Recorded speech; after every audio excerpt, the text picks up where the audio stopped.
This may go down as a front runner for the set of the year. Yeah.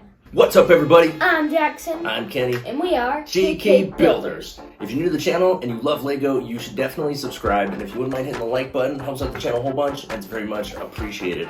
Also, be sure to check us out on Instagram. We've been posting some fire reels, and you should definitely check them out. So as most of you know, we were just hit with one of the biggest waves of LEGO we have seen in a very long time. Some amazing sets just came out. We went to the LEGO store, we spent a whole bunch of money, we got a whole bunch of sets, we got more on the way in the mail.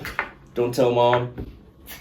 But today we're reviewing one of those brand new sets, one that has been highly anticipated for quite some time now. It is the Legomarvel Sanctum Sanctorum. Jackson, tell us about the box. Well, it's 18 plus. The item number is 76218, and it is 2,708 pieces. Cool. And it comes with, I believe, 9 minifigures. Some pretty awesome minifigures. We'll tell you more about those here in a second. The box art is amazing. Of course, it's 18 plus. It's got the black background with a kind of an orange hue going on behind it. It's got Sanctum Sanctorum logo up here. It is part of the Marvel Infinity Saga. Have the Marvel logo down here, Lego down there.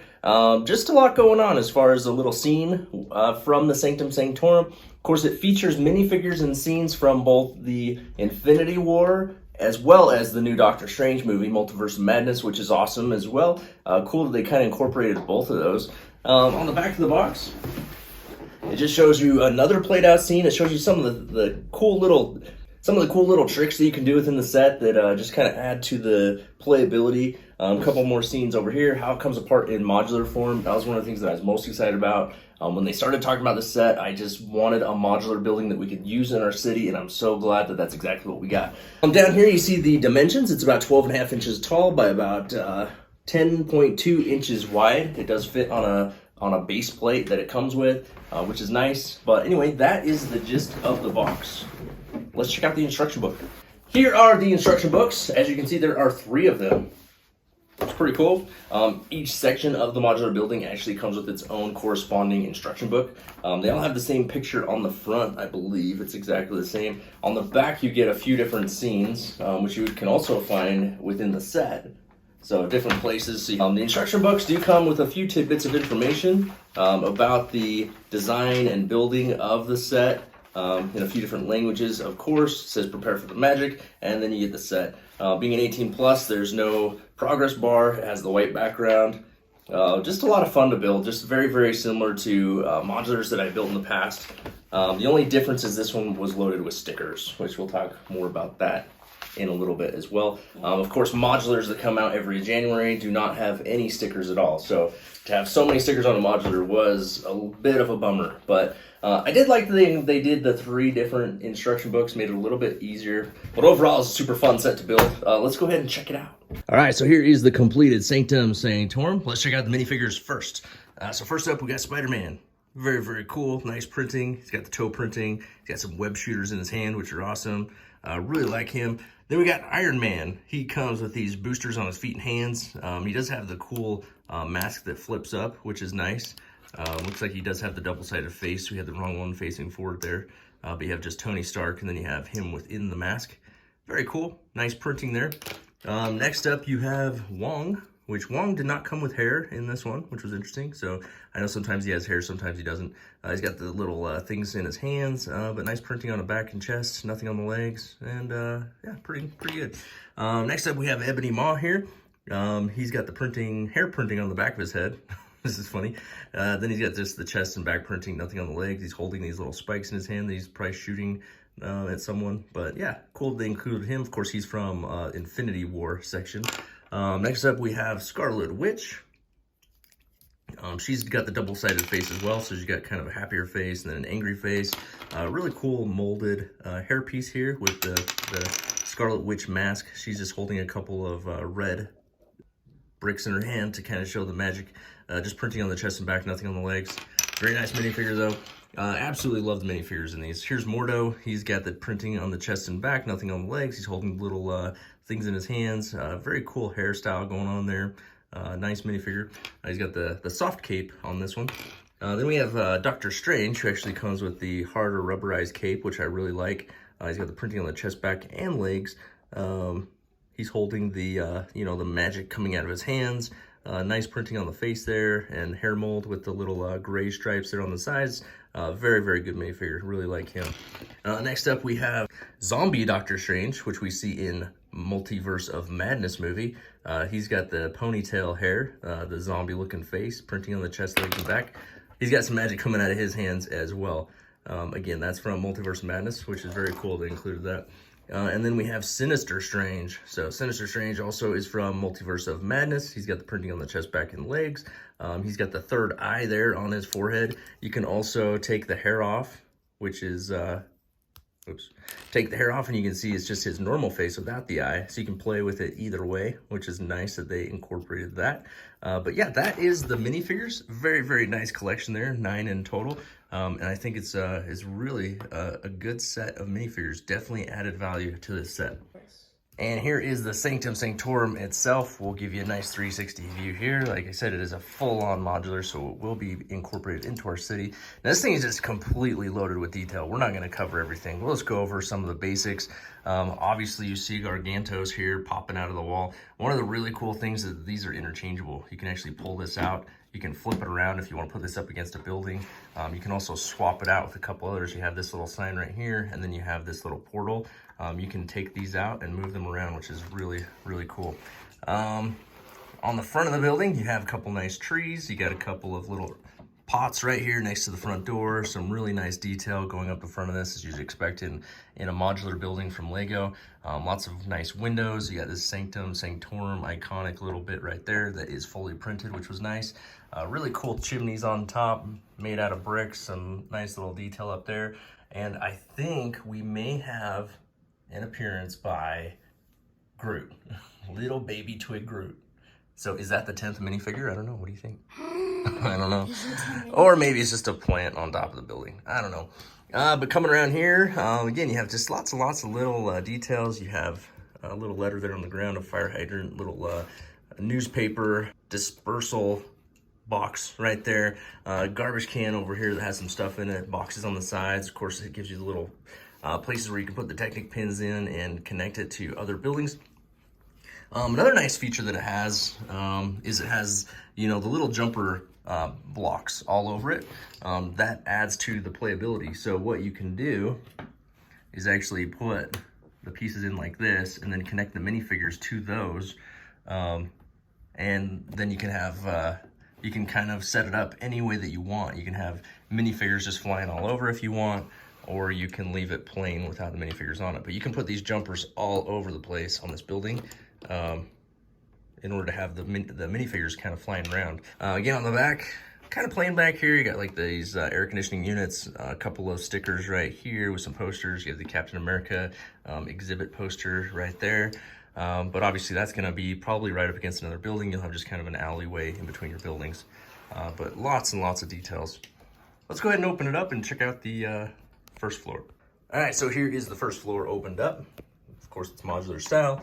It's got the staircase there that you see in the Sanctum Sanctorum in the movies. You've got lots of little artifacts and cool things all over the place, as well as pictures on the walls. You have a nice grandfather clock right there, a couple of lights, a nice little chair.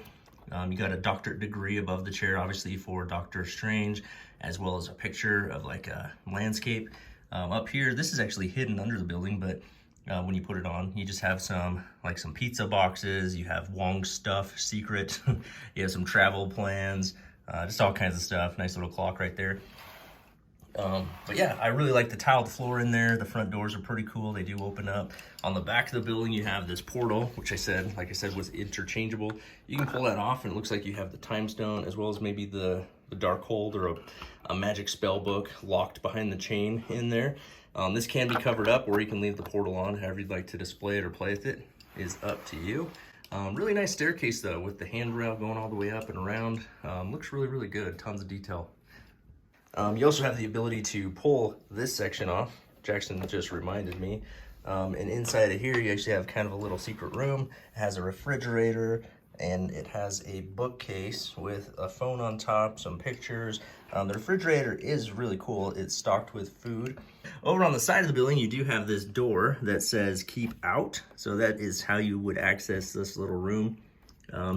It's kind of a hidden room, but yeah, it's got some cool little details on the inside of there.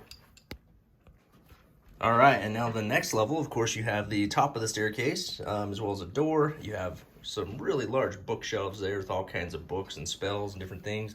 A couple of chairs over here. Again, you got like artifacts and different relics and things all over the place. On top of the bookcase, you got like a skull.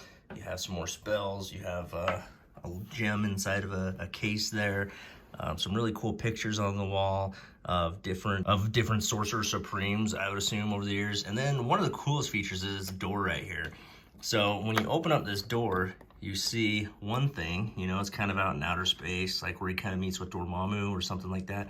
When you close the door, you can move those air conditioners on the back to the side and open the door, and now you're in the desert. Or you can close the door and open it again, and now you are in the mountains.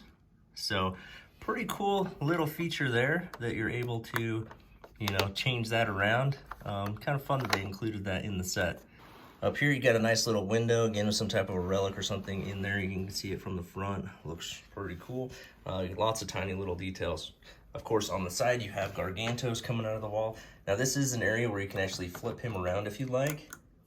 And you can put him coming, and you can actually put him coming into the building if you want to. That's actually probably how we're going to display it, since this is going to be up against, the plan is the Daily Bugle. We'll see how it looks, but we do plan on putting it up against another building, so we'll have Gargantos coming into the inside of the building through that portal rather than to the outside. But cool that they allowed you to display it either way. All right, and then finally you have the attic of the building, which up here you just have, again, lots of little relics, weapons, different things that they might use or might come in handy. You have this little treasure chest that has a scroll inside, a cool helmet right here, a couple of battle axes, you got a spear, cool little light right there. In this little case here, you got an umbrella, again, some more paintings on the wall. Different relics and things that, you know, sorcerers might use to come in handy. Of course, you have the backside of the cool window right there. But yeah, just lots of little details in there as well. And then, of course, we put the roof on top.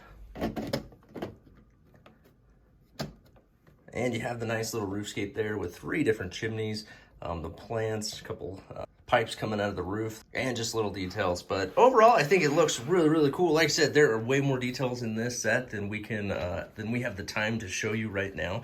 But there is a basic overview of the 3 levels and the details that kind of stand out to me. All in all, it was a ton of fun to build, and I think you are really going to enjoy it if you haven't built it already. All right, Jackson, the Sanctum Sanctorum, what do you like about this one? Well, I really like all the detail, like with the interchangeable features with like Gargantos, and the portals, and I really like the minifigs too, with especially Iron Man, because we haven't seen the flippable mask in a long time. Yeah. Because with the Infinity Saga, it was just the one where you had to pull it off. Was it? Yeah. Cool. Is there anything you don't like about this one? No, but I do like all the secrets too. Yeah, there's lots of cool little secrets. The interchanging doors, some of the hidden features within the building. Really cool stuff. Yeah, I think it's loaded with playability. The minifigures are amazing. Of course, there's always more minifigures you could have included. I mean, there's 100 different superheroes that they could have included that they didn't, but that's okay. 9 great minifigures, I think, is a good number to incorporate into the set. My biggest complaint is just going to be all the stickers. If I could change one thing, it would be a lot more printed pieces and less stickers. There were 2 full pages of stickers. The price on this one retails for $249. We did have some VIP points that helped us out on that price a little bit. But Jackson, do you think this one is worth buying? You gonna wait for a sale, or are you gonna pass? Buy it. Buy it. Buy it. Yeah, I'm 100% gonna buy it too. This may go down as a front runner for the set of the year. Yeah. Not saying it right now. There's a few others that I've really liked. There's a couple that we haven't bought and may not buy that would probably be in the running as well, like the Loot Coaster and the Lion's Castle. And then we do have some sets coming out here in the next couple of months that would compete for that spot as well, like the UCS Razor Crest and maybe some others. But yeah, overall, I absolutely love the detail. Another complaint that I might come up with is this alleyway. I wish they would have done a little bit more of a full building rather than, cut it off to put it up against another building. Maybe do the roof line out like this, make it a little bit bigger. Of course, it had to fit on a base plate. They could have done a base plate in half. That obviously would have made it a lot more expensive. I don't really like how they cut the building this way into the alleyway. I wish it was a little bit more finished because this is going to be on a corner, so this is going to be highly visible in the city. You're going to have another building right here, and it just kind of gives it kind of an unfinished look right there, which I'm not crazy about. We're going to have to see how that looks and maybe move it around and see what we can do about that. But I don't really like how they did that, just the unfinished look of the building. I wish they would have finished it off a little bit better. Maybe not done the alleyway, maybe had it come all the way to the edge of the base plate. I don't know. But I mean, the alleyway does have a garbage can. It does. That's a bonus. You eat the garbage can, of course.